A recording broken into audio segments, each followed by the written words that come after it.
Hey everyone, this is Priyanka and welcome back to my channel Priyanka Study Academy। और आज हम लोग का ये जो क्लास होने वाला है पॉलिटी से रिलेटेड है और ये जितने भी क्वेश्चन हैं हमने पॉलिटिकल साइंस से लिए हैं। और ये जो हमारा क्लास होने वाला है इम्पॉर्टेंट क्वेश्चंस जो कि बीपीएससी टीआरई 4 में और स्टेट के एग्ज़ाम्स के लिए काफ़ी ज़्यादा महत्वपूर्ण है। ये बीपीएससी टीआरई 4 में भी काफ़ी ज़्यादा महत्वपूर्ण है, तो आप लोग इसे ज़रूर से ज़रूर देखें। तो फिर चलिए अपनी क्लास की शुरुआत करते हैं।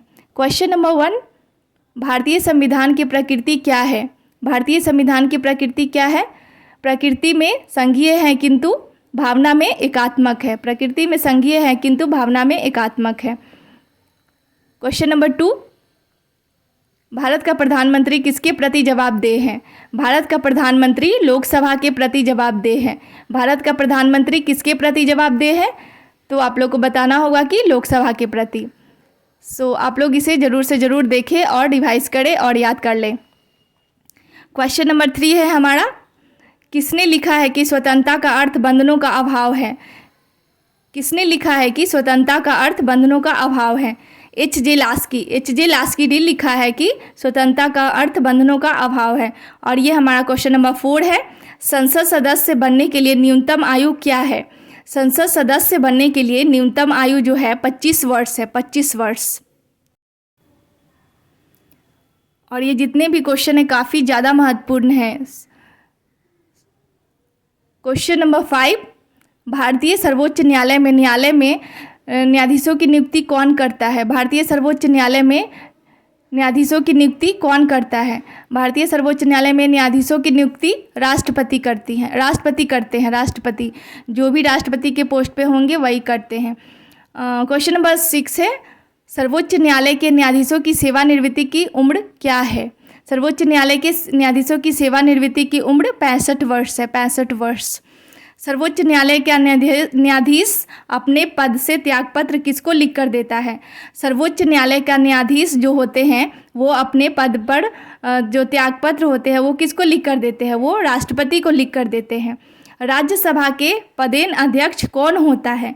राज्यसभा के पदेन अध्यक्ष कौन होता है? क्वेश्चन नंबर 8 है। क्वेश्चन नंबर 8 है कि राज्यसभा के पदेन अध्यक्ष कौन होता है? तो आप लोग को बताना होगा कि उपराष्ट्रपति जो होते हैं ना वो राज्यसभा के पदेन अध्यक्ष होते हैं। Let's now move question number 9 पे। किसने कहा है कि मनुष्य स्वतंत्र रूप में जन्म लेता है लेकिन सभी जगह वह बंधनों में रहता है? क्वेश्चन नंबर 9 है, ये काफ़ी ज़्यादा महत्वपूर्ण है और ये बीपीएससी टीआरई 4 की परीक्षा में पूछे जा चुके हैं, इसीलिए पूछने के चांसेस भी है।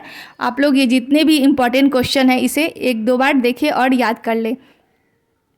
तो फिर चलिए देखते हैं। क्वेश्चन नंबर 9 है, किसने कहा है कि मनुष्य स्वतंत्र रूप में जन्म लेता है लेकिन सभी जगह वह बंधनों में रहता है?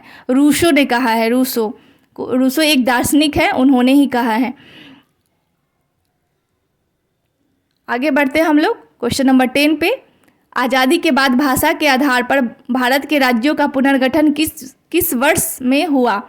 आज़ादी के बाद भाषा के आधार पर भारत के राज्यों का पुनर्गठन किस वर्ष में हुआ? 1956 में हुआ, 1956 में। राज्य पुनर्गठन आयोग की स्थापना कब की गई? राज्य पुनर्गठन आयोग की स्थापना 1953 में की गई। क्वेश्चन नंबर 11 था हमारा, राज्य पुनर्गठन आयोग की स्थापना कब की गई? 1953 में। और हम लोग आ गए हैं क्वेश्चन नंबर 12 पे। अनुच्छेद 21 का संबंध किससे है? अनुच्छेद 21 का संबंध मूल अधिकार से है। और ये जितने भी क्वेश्चन हैं वो वेरी इंपॉर्टेंट है, इसीलिए आप लोग इसे ज़रूर से ज़रूर याद कर लेंगे। क्वेश्चन नंबर 13 है, संविधान सभा में पहली बैठक कब आयोजित की गई? संविधान सभा में पहली बैठक 9 दिसंबर 1946 को आयोजित की गई।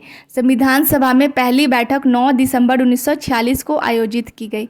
और ये हमारा क्वेश्चन नंबर 14 है, पंचायती राज प्रणाली किस सूची का विषय है? पंचायती राज प्रणाली किस सूची का विषय है? राज्य सूची का। जैसा कि आप लोग जानते हैं कि 3 तरह के सूची होते हैं, राज्य सूची, केंद्र सूची और समवर्ती सूची। उसमें से पंचायती राज जो है राज्य सूची का विषय है। और ये हमारा सेकेंड लास्ट क्वेश्चन है, क्वेश्चन नंबर 15, जो कि काफ़ी ज़्यादा महत्वपूर्ण है। इसे हम देखते हैं। संघ की राजभाषा हिंदी और लिपि देवनागरी है। संघ की राजभाषा हिंदी है और लिपि देवनागरी है। किस अनुच्छेद में इसका उल्लेख किया गया है? संघ की राजभाषा हिंदी है और लिपि देवनागरी है, इसे 343 अनुच्छेद 343 में उल्लेखित किया गया है। और आपसे ये भी प्रश्न बना सकता है कि हमारी राजभाषा कौन सी है, तो आप लोग को बताना होगा कि हमारी राजभाषा हिंदी है। और ये हमारा इस टॉपिक का आज का लास्ट क्वेश्चन है, क्वेश्चन नंबर 16। भारत में नियंत्रक एवं महालेखा परीक्षक की नियुक्ति कौन करता है? जो कैग होते हैं उनकी नियुक्ति कौन करता है?